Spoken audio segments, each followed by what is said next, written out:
In the year 1972, I was elected to the Congress of the United States from the 5th Congressional District in Georgia. Joseph Biden was also elected to the United States Senate in 1972. And though we were on opposite sides of the Capitol, we knew each other, for he was the youngest and I came out of the civil rights movement. One of the first people I came to meet was a young fellow by the name of Doug Coe, who gave me this Bible and invited me to come to the congressional prayer breakfast on Wednesday mornings. That was my welcome into the House of Representatives, and it was the beginning of my fellowship with others like myself who had been elected from all over the nation. I learned to appreciate difference, and I learned that, I already knew that all men sin and fall short of the glory of God, and women do too.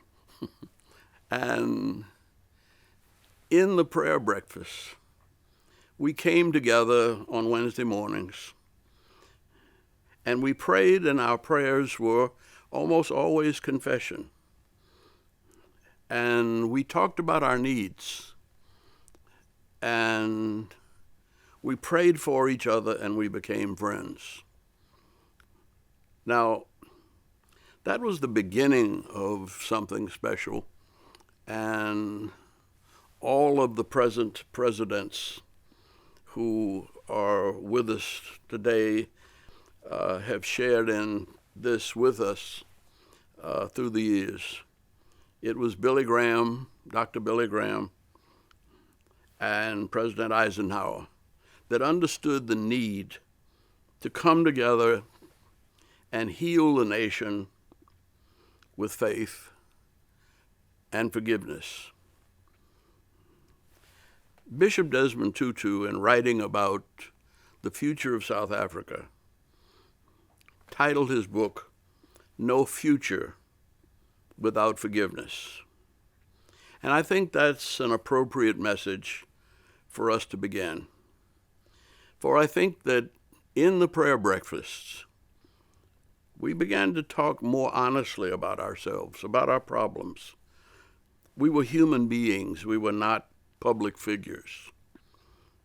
And we developed a sense of love and confidence and trust because of the faith that we shared. We're in that kind of moment now. And so it's my privilege to take from our brothers in South Africa the idea that we have no future without forgiveness. For we all fall short of the glory of God.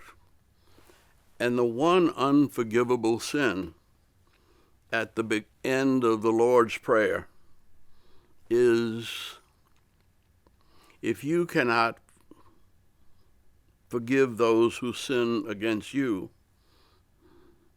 how can you accept the forgiveness of your Heavenly Father?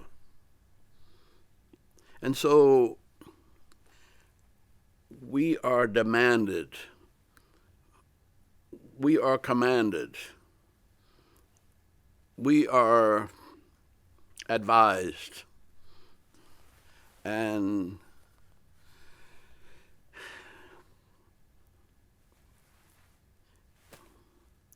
we must find a pathway to unity, and that path is the path of forgiveness.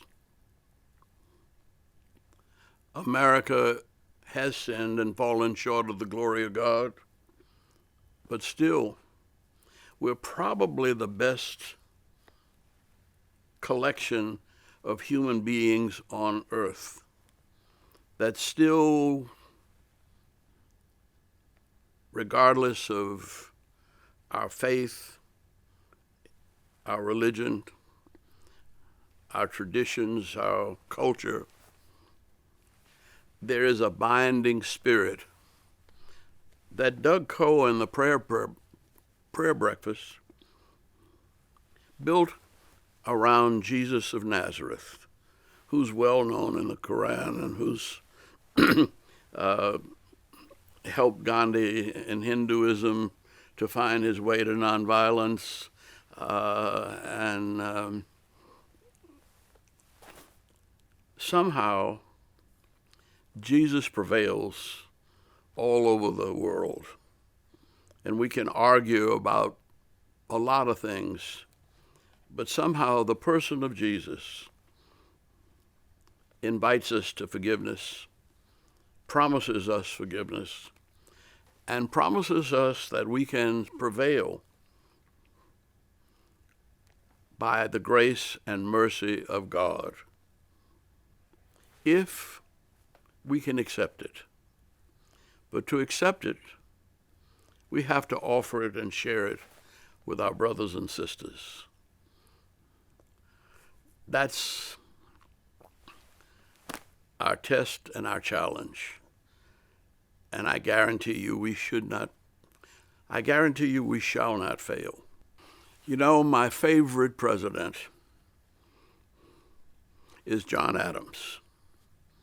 And I like John Adams because he wrote much of the Massachusetts Constitution that Thomas Jefferson dressed up and made the U.S. Constitution.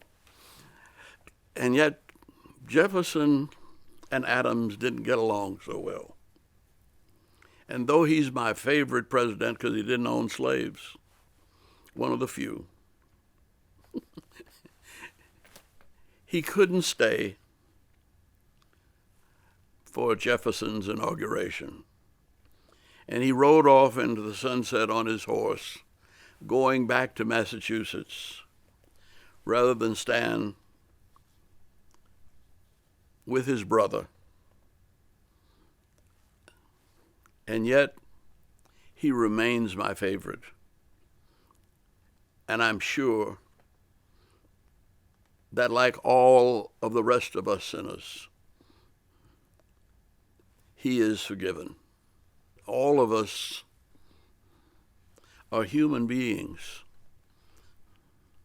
trying desperately to hold on to the world, and we cannot do it alone. And the prayer breakfasts and these little Bibles that Doug Coe used to give out, and the coming together of thousands of people from all over the world for the last 70 years